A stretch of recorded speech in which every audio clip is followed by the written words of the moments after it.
6 months after that first dinner at Chateau Lumiere, Alex was putting Sophie to bed when she asked the question that had been on his mind too. "Daddy, is Mrs. Victoria part of our family now?" Alex tucked the blanket up to Sophie's chin, thinking about how to answer. Victoria had been at Sophie's soccer game that afternoon, cheering louder than any of the other parents when Sophie scored her first goal of the season. Afterward, they'd all gone for ice cream, and Victoria had listened patiently while Sophie explained the complex rules of 7-year-old soccer. "What do you think, Princess?" "I think she is," Sophie said with the confidence that only children possess. "She comes to all my important things, and she fixes my hair when you mess it up, and she makes really good pancakes on Sunday mornings." Alex smiled. Victoria's pancakes had indeed become a Sunday tradition, though it had taken her several weeks to master the recipe. Her first attempts had been disasters that even Sophie politely couldn't finish. "Yeah, I think she's family too," Alex said, kissing Sophie's forehead. The next morning, Alex got a call that would change everything. "Alex, it's Victoria. Could you come over this morning? I have something I'd like to discuss with you." Something in her voice was different, more formal, almost businesslike. Alex felt a flutter of worry in his stomach. Had the gossip finally gotten to her? Was she having second thoughts about their friendship? He dropped Sophie off at school and drove to Victoria's house, his mind racing through all the possibilities. Victoria met him at the door with coffee and her serious expression, the one she wore when she was thinking hard about something important. They sat in her sunroom, surrounded by the plants she'd started growing since Alex had fixed her irrigation system. Victoria was quiet for several minutes, just sipping her coffee and looking out at her garden. "Alex, I've been thinking about your future," she finally said. "Here it comes," Alex thought. "She's going to tell me this friendship is too complicated, that we're from different worlds, that it's time to step back. I've been watching you work for months now," Victoria continued. "I've seen your craftsmanship, your attention to detail. I've talked to Big Pete and the other guys on your crew. They all say the same thing. You're the best worker they've ever seen, and you understand construction in a way that can't be taught." Alex shifted uncomfortably. "Victoria, if this is about—" "Let me finish," she said gently. "I've also seen how frustrated you get when corners get cut on projects, when you have to use cheaper materials because that's what the budget allows. You have ideas about how things should be built, but you don't have the authority to implement them." It was true. Alex had always dreamed of running his own construction company, doing things the right way regardless of cost. But starting a business required capital he didn't have and probably never would have. Victoria reached into the folder beside her chair and pulled out a thick stack of papers. "I have a proposition for you. I want to invest in your company, Martinez Construction, LLC. You would be the owner and operator, making all the decisions about projects and quality. I would be a silent partner providing the startup capital." Alex stared at the papers, his mind reeling. "Victoria, I can't let you—" "This isn't charity," Victoria said firmly. "This is business. I've been talking to my financial advisor, and the commercial construction market is booming. With your skills and reputation and with proper funding, Martinez Construction could be very successful. I would expect a return on my investment." Alex picked up the papers with shaking hands. The numbers made his head spin. Enough money to buy equipment, rent office space, hire a small crew, take on projects that he'd only dreamed about. "Why?" he asked quietly. "Why would you do this?" Victoria was quiet for a moment, then smiled. "Because 6 months ago, I was a lonely old woman marking time until I died. You and Sophie gave me back my life. You made me remember what it felt like to matter to someone, to have a purpose beyond just existing. This is my way of saying thank you." "I don't know anything about running a business," Alex protested. "What if I fail? What if I lose your money?" "Then we'll figure it out together," Victoria said simply. "Besides, I have more money than I could spend in 3 lifetimes. What good is it doing sitting in accounts that I never look at?" Alex spent the next week thinking about it. He talked it over with Sophie, who was enthusiastic about the idea of Daddy having his own company. He discussed it with Big Pete, who told him he'd be crazy not to take the opportunity, but it was Sophie who convinced him in the end. "Daddy, remember when you told me that sometimes people are scared to try new things, but that's how we grow?" "Yeah, Princess. Maybe this is your time to grow." 3 months later, Martinez Construction was officially open for business.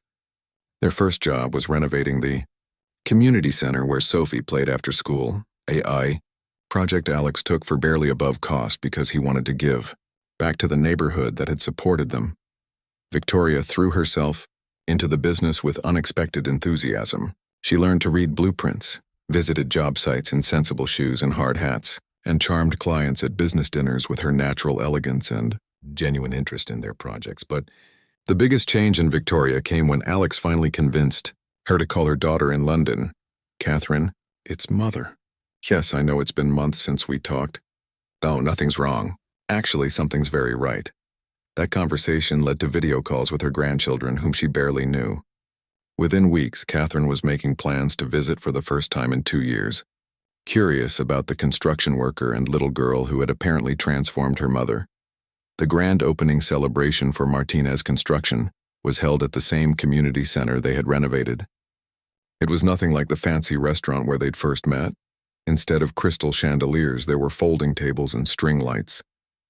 Instead of expensive wine, there was punch and coffee. Instead of classical music, there was a local high school band playing slightly off-key pop songs, but it was perfect. Sophie, now 8 and even more confident than before, cut the ribbon with oversized scissors while Alex and Victoria stood on either side of her, beaming with pride. The whole crew from the medical center was there, along with teachers from Sophie's school, neighbors from Alex's apartment building, and even some of Victoria's old friends who had driven over from their mansion neighborhood to see what all the fuss was about. Pierre from Chateau Lumière was notably absent, though Alex had sent him an invitation as a joke. Catherine had flown in from London with her 2 children, and she spent the evening watching her mother in amazement. This wasn't the distant, formal woman she remembered from her childhood. This was someone who laughed easily, who got down on the floor to play with children, who talked animatedly about construction techniques and business plans. "I don't understand what happened to you," Catherine told Victoria during a quiet moment. "I found my family again," Victoria said, watching Alex help Sophie hang streamers while his new crew of 5 employees set up chairs. "Not the one I was born into, but the one I chose." As the evening wound down and people began to leave, Victoria found herself alone with Alex and Sophie, cleaning up the mess of a successful party. "You know," Victoria said, folding tablecloths, "I never thanked you properly for that night at the restaurant." "For what?" Alex asked, stacking chairs. "For showing me that the best things in life can't be bought with money. They have to be built, one relationship at a time, with patience and care and love." Sophie, tired from the excitement, climbed into Victoria's lap for a hug. "Mrs. Victoria, are you happy now?" Victoria looked around at the simple community center, at Alex's proud smile, at the little girl in her arms who had taught her what unconditional love looked like. "Yes, sweetheart, I'm very, very happy." 3 weeks after that first dinner, Alex was hammering rebar on the 15th floor of the medical center when he heard an unfamiliar voice behind him. "Excuse me, are you Alex Martinez?" He turned around to see his foreman, Big Pete, standing next to a well-dressed older woman. Alex blinked twice before recognizing Victoria, looking completely out of place in her elegant coat and heels among the concrete dust and construction noise. "Mrs. Hartwell, what are you doing here?" Victoria smiled, seemingly unbothered by the stares from the other workers. "I hope you don't mind the surprise visit. I was driving by and saw the sign for Martinez Construction, and I got curious about what you do all day." Big Pete scratched his head, clearly confused about why a fancy lady was asking for Alex. "You two know each other?" "We're friends," Alex said simply, though the word still felt strange in his mouth. Over the past few weeks, he and Victoria had been meeting for coffee every Tuesday while Sophie was at school. What had started as Victoria wanting to check on them had become something both of them looked forward to. Victoria spent the next hour asking questions that surprised everyone. She wanted to know how the building stayed up, why they used certain materials, how they made sure everything was level and safe. Alex found himself explaining things he'd never had to put into words before, watching her face light up with genuine interest. "This is incredible," she said, looking out over the city from their high perch. "You're literally building the future one floor at a time." Tommy, who had been listening from nearby, nudged his buddy. "Never had anyone call what we do incredible before." When Victoria finally left, she shook hands with half the crew and promised to come back when they started working on the exterior. The guys ribbed Alex about his rich girlfriend for the rest of the day, but he could tell they were impressed too. The following Saturday, Alex got a phone call that made him laugh out loud. "Alex? It's Victoria. I have a problem and I wondered if you might help me." "What kind of problem?" "Well, there's a loose step on my back porch and my handyman can't come until next week. I'm worried about falling. Would you mind taking a look? I'll pay you, of course." Alex drove over to Victoria's house for the first time, Sophie bouncing in the passenger seat with excitement. They both stared when they pulled up to the massive stone mansion, with perfectly manicured gardens and a circular driveway. "Daddy, is Mrs. Victoria a queen?" Sophie whispered. The loose step turned out to be just the beginning. Victoria led them around her property, pointing out a squeaky gate, a wobbly railing, a bathroom faucet that dripped. Small things, but Alex could tell she'd been living with these minor annoyances for years, probably not wanting to bother anyone. "This place is too big for one person," Victoria said as Alex tightened the screws on her garden gate. "Robert always handled these things. I never realized how much he took care of until he was gone." Sophie had discovered Victoria's rose garden and was carefully smelling each different colored bloom. "Mrs. Victoria, why do you have so many flowers if you live by yourself?" It was such an innocent question, but Alex saw Victoria's face change. She looked around at her enormous empty house and beautiful empty gardens as if seeing them for the first time. "I don't know, sweetheart. I suppose I never thought about it that way." That afternoon stretched into evening. Victoria insisted on making them dinner, though Alex soon realized she wasn't much of a cook. They ended up ordering pizza and eating it on her fancy china in the formal dining room, Sophie's giggles echoing off the high ceilings. As the weeks went by, their friendship settled into a comfortable routine. Victoria would show up at the construction site every few days, always with coffee for the crew and genuine questions about their work. Alex would spend Saturday mornings at Victoria's house, slowly working his way through years of accumulated maintenance while Sophie played in the enormous backyard. The real surprise came when Sophie had a school play. Alex mentioned it to Victoria over coffee, not really thinking much of it. "What time does it start?" Victoria asked immediately. 7 o'clock on Thursday night. "But you don't have to." "Of course I'm coming. Sophie is playing a tree, right? That's very important. Trees are essential to any good story." Alex had never had anyone else come to Sophie's school events. He usually sat by himself in the back, taking pictures with his phone and clapping loudly enough for both parents. But Thursday night, Victoria was right there beside him in the third row, dressed up like she was going to the opera and applauding enthusiastically for Sophie's 30-second appearance as tree number 4. After the play, Victoria swept Sophie up in a hug and told her she was absolutely magnificent, darling. Sophie beamed with pride, and Alex felt something warm and grateful spread through his chest. The other parents started to notice. At first, there were whispers and curious glances. The wealthy widow and the construction worker made an odd pair, especially with Alex's adorable daughter in tow. Some of the comments weren't entirely kind. "What do you think she wants from him?" Alex heard one mother whisper to another at the school carnival. "Maybe she's lonely and he's taking advantage," came the reply. It stung, but Alex tried to ignore it. Victoria, however, heard the gossip too, and it made her angry in a way that surprised both of them. "Those people don't know anything about us," she said firmly. After a particularly uncomfortable encounter at the grocery store, they can't understand that real friendship doesn't care about bank accounts. But gradually, the community began to see what was really happening. They saw Victoria cheering at Sophie's soccer games, rain or shine. They saw Alex fixing the broken playground equipment at the school, refusing payment. They saw all three of them at the local diner on Sunday mornings, looking like the most natural family in the world. Mrs. Chen, Sophie's teacher, pulled Alex aside one day after school. "I have to tell you, Sophie is like a different child this year. She's more confident, happier. Whatever you're doing, it's working." Alex knew what was working. For the first time since Lisa died, Sophie had a complete family again. Victoria had stepped into the grandmother role so naturally that it was hard to remember a time when she wasn't part of their lives. Victoria was changing too. The stiff, formal woman from that first restaurant encounter had been replaced by someone who laughed easily, who didn't mind getting her hands dirty in the garden, who could build a blanket fort with Sophie that would make an architect jealous. One evening, as Alex was replacing a light bulb in Victoria's kitchen, she said something that stuck with him. "You know, I haven't taken a sleeping pill in 6 weeks." Alex paused, light bulb halfway screwed in. Is that good? It's wonderful, Victoria said softly. I've been taking them every night since Robert died. But lately I've been sleeping better. I think it's because I have things to look forward to again. From the living room came the sound of Sophie's laughter as she played with Victoria's old jewelry box, trying on necklaces that cost more than most people's cars but treating them like dress-up toys.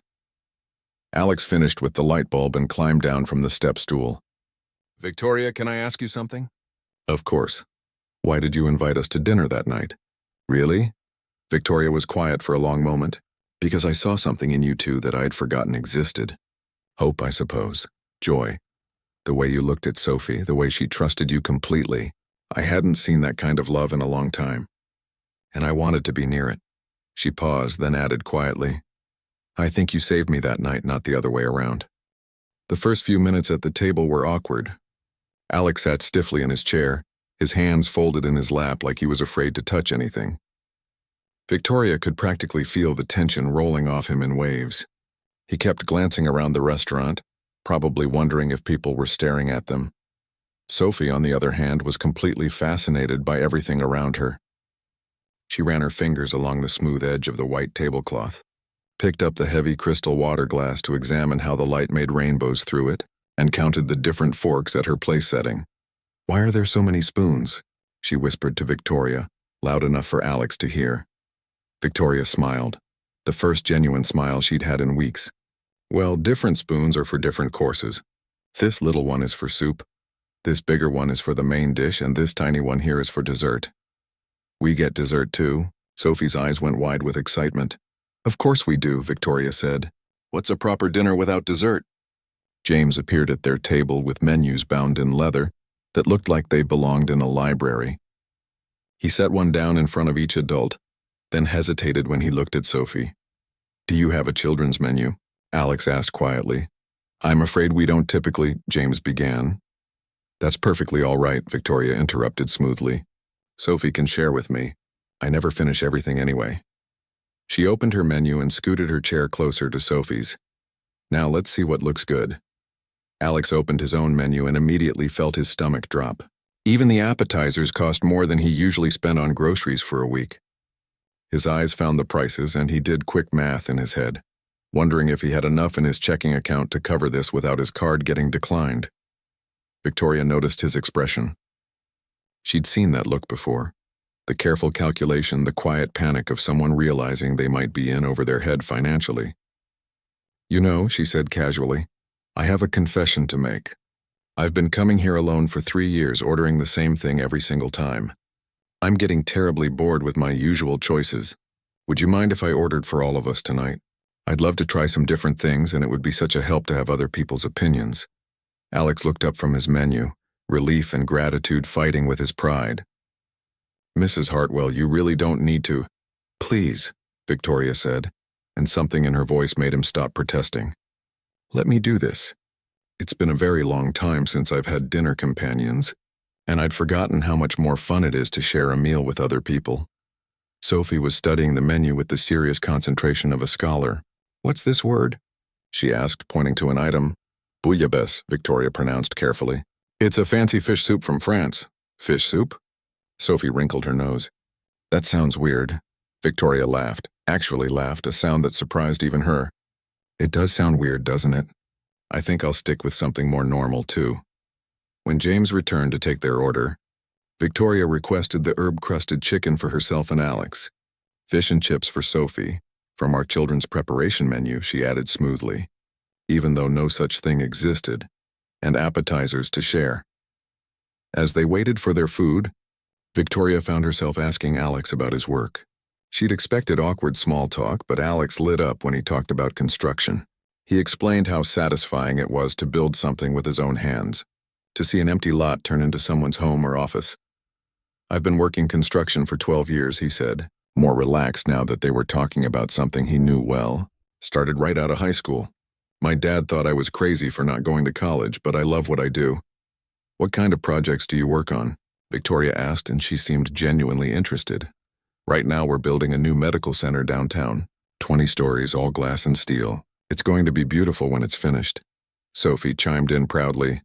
Daddy builds the tallest buildings in the whole city. Alex smiled at his daughter's exaggeration. Not quite the tallest princess, but pretty tall. Victoria found herself drawn into their easy relationship. She watched how Alex's whole face softened when he looked at Sophie, how he automatically cut her bread into smaller pieces without even thinking about it, how he listened to her chatter about school and friends like every word was important. Sophie's in 2nd grade, Alex explained when Victoria asked about school. She's the smartest kid in her class. Show Mrs. Hartwell that drawing you made yesterday. Sophie dug through the small purse she carried, clearly a hand-me-down from an adult, and pulled out a folded piece of construction paper. She handed it to Victoria shyly. The drawing showed 3 stick figures holding hands in front of a house. One tall figure labeled Daddy, one small figure labeled Me, and one that looked like it had been erased and redrawn several times. That's our family, Sophie explained quietly. Daddy and me and Mommy in heaven. Victoria felt her throat tighten.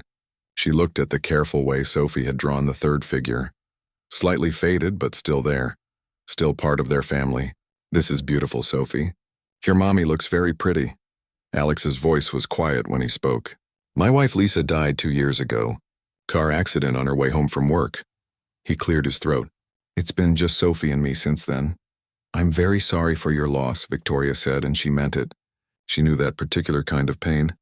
The way it changed everything about how you moved through the world. What about you? Alex asked. Do you have kids? Victoria nodded. 2 children, both grown now. My daughter Catherine lives in London with her family. My son David is in Seattle. They're both so busy with their own lives. She paused, then added more quietly. My husband Robert died 3 years ago. That's when I started coming here every Friday. We used to come together. Sophie looked up from the breadstick she was nibbling.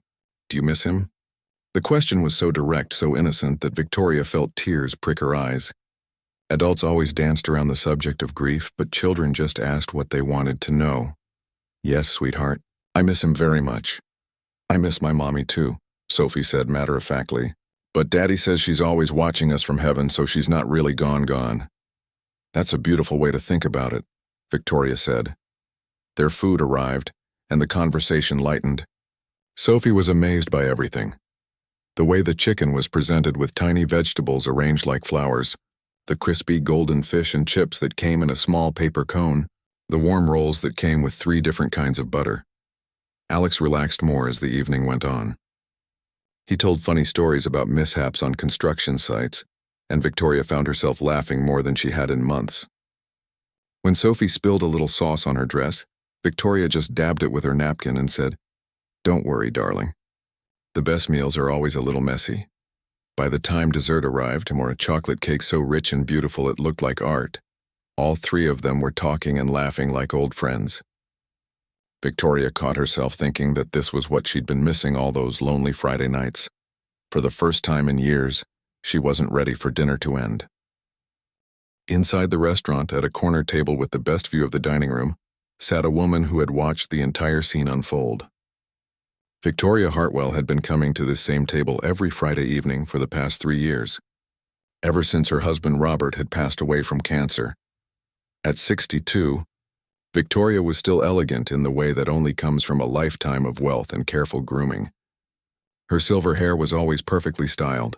Her clothes were tailored and expensive, and she carried herself with the confidence of someone who had never been told she didn't belong anywhere. But beneath all that polish was a woman who had become very good at spotting loneliness in others, mostly because she knew it so well herself. She had been cutting into her salmon when she noticed the father and daughter approach Pierre's station. Something about them caught her attention. Maybe it was the way the little girl bounced on her toes with excitement, or how the father kept straightening his tie nervously. They looked so hopeful, so dressed up for their special evening out. Victoria had seen Pierre's act before. The system malfunction excuse, the apologetic smile that wasn't really apologetic at all, the way his eyes judged people before they even opened their mouths. She'd never said anything before because, frankly, it had never been her problem. But watching this particular scene play out made something twist uncomfortably in her chest. The little girl's confused voice asking, "What's wrong, Daddy?" hit Victoria like a slap. She remembered her own daughter asking similar questions at that age, back when the world still made sense to children. before they learned that sometimes people could be cruel for no good reason. Victoria continued eating mechanically, but her eyes followed the father and daughter as they made their way to the exit. She could see the defeat in the man's shoulders, the way he bent down to comfort his child. The little girl was trying so hard to be brave, patting her father's arm like she was the one taking care of him. From her table by the window, Victoria watched them stand on the sidewalk outside. The man pulled out his phone, probably looking for another restaurant, while the little girl pressed her face against the glass window of a nearby shop, looking at the pretty things inside. Victoria had eaten alone at this table 156 times, she'd counted. Every Friday, same time, same table, same salmon dinner. The staff knew her routine by heart. She always requested a table for 4, even though she always dined alone because Robert used to say that big tables made him feel less crowded. It was silly, but she kept doing it anyway. Tonight, for the first time in 3 years, she had an idea for those empty chairs. Victoria set down her fork and caught the attention of James, her usual waiter. He hurried over with the practiced smile of someone who had learned to anticipate her every need. "Is everything all right with your meal, Mrs. Hartwell?" "James, you see that man and little girl outside? They were just turned away by Pierre." James glanced toward the window, then back at Victoria with a slightly uncomfortable expression. "Yes, ma'am. I saw them come in earlier. I'd like you to go outside and invite them to join me for dinner. Tell them I have a table for 4 and I hate eating alone." James looked genuinely surprised. In all his years of serving Victoria, she had never invited anyone to join her, never even acknowledged other guests. Are you certain, Mrs. Hartwell?" "Quite certain." "And James, make sure Pierre understands that they are my personal guests. I don't want any more nonsense about system malfunctions." Victoria watched through the window as James approached the father and daughter. She could see the man's surprise, the way he looked back at the restaurant with suspicion, probably wondering if this was some kind of joke. The little girl was tugging on his sleeve, clearly excited by whatever James was telling them. The man shook his head at first. Victoria could read his body language even from inside. Pride, she recognized it well. Robert had been the same way, never wanting to accept help from anyone, always insisting on paying his own way even when they were just starting out and money was tight. But then the little girl said something that made the man look down at her, really look at her. Victoria saw the moment he made his decision, saw his shoulders straighten as he nodded to James. A few minutes later, James was leading them back into the restaurant. Victoria watched Pierre's face go through several interesting expressions as James explained the situation. There was nothing Pierre could do now except smile and pretend this had been his idea all along. Victoria stood up as they approached her table, smoothing her navy dress and checking that her pearls were straight. Up close, she could see that the father was younger than she'd first thought, maybe in his early 30s. His suit was old but clean and pressed, and his shoes were polished to a shine despite their obvious age. The little girl hid halfway behind her father's leg, suddenly shy now that the moment had arrived. "Good evening," Victoria said, extending her hand to the man. "I'm Victoria Hartwell. I hope you don't mind my invitation.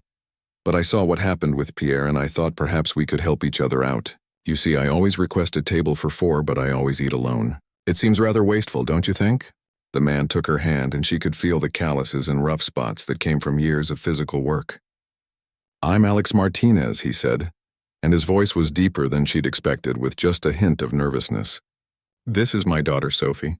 Ma'am, I appreciate the offer, but I don't want you to feel like you have to—" "Nonsense," Victoria interrupted gently. "I wouldn't have invited you if I didn't want the company. Please sit down. Sophie, would you like to sit next to me? I think this chair gives the best view of the fish tank over there." Sophie's eyes went wide. She hadn't noticed the enormous aquarium built into the far wall, with its colorful tropical fish swimming back and forth behind the glass. She looked up at her father for permission. "What do you say, Princess? Would you like to have dinner with Mrs. Hartwell?" Sophie nodded enthusiastically and climbed into the chair next to Victoria. "Are those real fish? They're so pretty. Do they have names?" Victoria felt something warm spread through her chest, something she hadn't felt in a very long time. "I don't know their names, but we could make some up, couldn't we? That yellow one there looks like a Charlie to me." "Oh, yes. And the blue one can be Princess Rainbow." Sophie giggled, already forgetting her earlier shyness. Alex sat down across from them, still looking like he wasn't quite sure this was really happening. "Mrs. Hartwell, I want you to know that I can pay for our dinner." "I don't need charity." Victoria looked at him carefully. She recognized that tone, the same one Robert used to use when his pride was hurt. "Mr. Martinez, this isn't charity. This is an old woman who gets tired of eating alone asking for some company. If anything, you're doing me the favor." She meant it too. For the first time in 3 years, she wasn't dreading the long, silent meal ahead of her. The little girl was already chattering about the fish, asking questions about the fancy silverware, touching the cloth napkin like it was made of silk. "Besides," Victoria added with a small smile, "I have a feeling this is going to be much more interesting than my usual Friday evening." The alarm clock buzzed at 5:30 a.m., just like it had every morning for the past 6 months. Alex Martinez rolled over and hit the snooze button, but his mind was already racing. Today was the day. After months of putting aside every spare dollar, skipping lunches and saying no to weekend beers with the crew, he finally had enough money saved up for something special. "Daddy, is today my special day?" came a sleepy voice from the doorway. 7-year-old Sophie stood there in her favorite unicorn pajamas, rubbing her eyes and trying to smooth down her messy brown curls. Alex's heart melted, just like it did every morning when he saw his little girl. "It sure is, Princess. Today we're going to that fancy restaurant I told you about, the one with the crystal glasses and the waiters in bow ties." Sophie's face lit up like Christmas morning. She'd been talking about this dinner for weeks, ever since Alex had made the reservation at Chateau Lumiere, the fanciest place in the entire city. It was the kind of restaurant where movie stars ate, where business deals worth millions got made over expensive wine, where people dressed up just to sit down. For a construction worker like Alex, it might as well have been on another planet. But Sophie deserved it. She deserved everything good in this world, especially after what they'd both been through. The day dragged on forever. Alex spent his morning pouring concrete for a new office building downtown, trying not to think about the evening ahead. His co-workers ribbed him about his fancy date night. "You sure you know which fork to use, Martinez?" joked Tommy, his longtime friend and fellow construction worker. "Don't want you embarrassing yourself in front of all those rich folks." Alex laughed it off, but deep down he was nervous. Really nervous. He'd watched YouTube videos about fine dining etiquette, practiced holding his fork the proper way, even looked up how to pronounce some of the French words on the menu. All for Sophie. When he got home that afternoon, Sophie was already laid out on her bed like she was going to meet the Queen of England. She'd picked out her best dress, a navy blue one with tiny white flowers that her grandmother had sent for Christmas. It was getting a bit small on her, but it was still the nicest thing she owned. "Daddy, do I look pretty?" she asked, spinning around so the dress flared out. "You look like a princess, sweetheart. The most beautiful princess in the whole world." Alex took extra care getting himself ready, too. His only good suit, a black one he'd bought for job interviews years ago, still fit okay, though it was showing its age. His dress shoes were polished until they gleamed, even though one had a small scuff mark on the toe that wouldn't come out no matter how hard he scrubbed. Looking in the mirror, he tried to see himself through the eyes of the fancy restaurant staff. His hands were clean but permanently stained from years of construction work. His face was weathered from working outside, and no amount of expensive aftershave could hide the fact that he was a blue-collar guy trying to play dress-up. But this wasn't about him. This was about giving Sophie one magical evening, one perfect memory to carry with her always. The drive to Chateau Lumiere took 20 minutes through the nicest part of town. Sophie pressed her nose against the window, pointing out all the big houses with their perfect lawns and fancy cars in the driveways. "Will there be other kids at the restaurant, Daddy?" "Maybe, Princess. But even if there aren't, you'll be the most special one there." The restaurant looked like something out of a fairy tale. Tall windows glowed with warm golden light. Well-dressed couples walked up the marble steps, the women in evening gowns and sparkling jewelry, the men in suits that probably cost more than Alex made in a month. Alex's stomach twisted with doubt. What was he doing here? This place wasn't for people like them.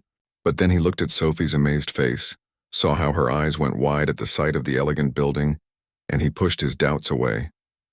She belonged anywhere she wanted to be. They walked up the steps together, Sophie holding tight to his hand. The doorman nodded politely and opened the heavy glass door for them. So far, so good. The inside of the restaurant was even more impressive than the outside. Crystal chandeliers cast rainbow sparkles on the cream-colored walls. Fresh flowers filled tall vases, and soft classical music played from hidden speakers. The smell of expensive perfume and gourmet food hung in the air. Alex approached the host station, where a tall, thin man in an expensive-looking suit was checking reservations on a computer screen.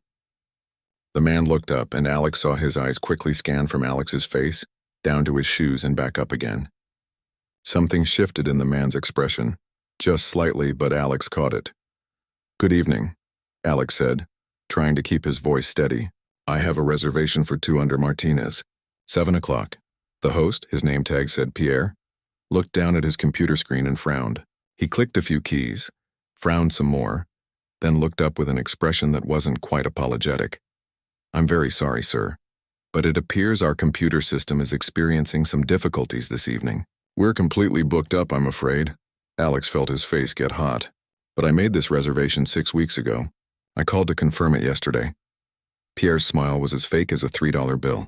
"Again, I sincerely apologize, but with the system malfunction, we simply cannot accommodate any walk-ins this evening." "We're not walk-ins," Alex said, his voice getting louder despite his efforts to stay calm. "I have a confirmation number. I can show you the email." "Daddy?" Sophie tugged on his sleeve, confusion clear in her voice. "What's wrong? Aren't we going to eat here?"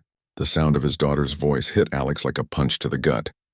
He looked down at her trusting face, then back at Pierre, who was already looking past them to the next group of customers, a well-dressed couple who were clearly more suitable for this establishment.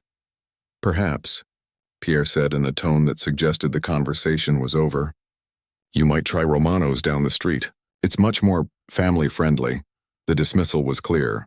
Alex felt smaller than he had in years, standing there in his second-hand suit while his little girl looked up at him with questioning eyes. Around them, other diners whispered and stared, some with pity, others with the kind of judgment that said they agreed with Pierre's assessment. "Come on, sweetheart," Alex said quietly, taking Sophie's hand. "Let's go find somewhere else to eat." As they walked toward the door, Alex heard Sophie whisper, "Did I do something wrong, Daddy?" The question nearly broke his heart. "No, princess. You didn't do anything wrong. Sometimes people make mistakes." But as they stepped back out into the cool evening air, Alex knew it wasn't a mistake at all. It was exactly what Pierre had intended, to make it clear that people like them didn't belong in places like this. Standing on the sidewalk outside the restaurant, watching well-dressed couples flow past them and through the doors they'd just been turned away from, Alex felt the weight of every dollar he'd saved, every lunch he'd skipped, every small sacrifice he'd made for this moment. Sophie looked up at him with those big, trusting eyes. "It's okay, Daddy, we can go somewhere else. Maybe somewhere that has ice cream for dessert." Her resilience amazed him. Here she was, trying to make him feel better when she was the one who should be disappointed. Alex bent down and hugged her tight, breathing in the sweet smell of her hair and promising himself that somehow, some way, he'd make this right.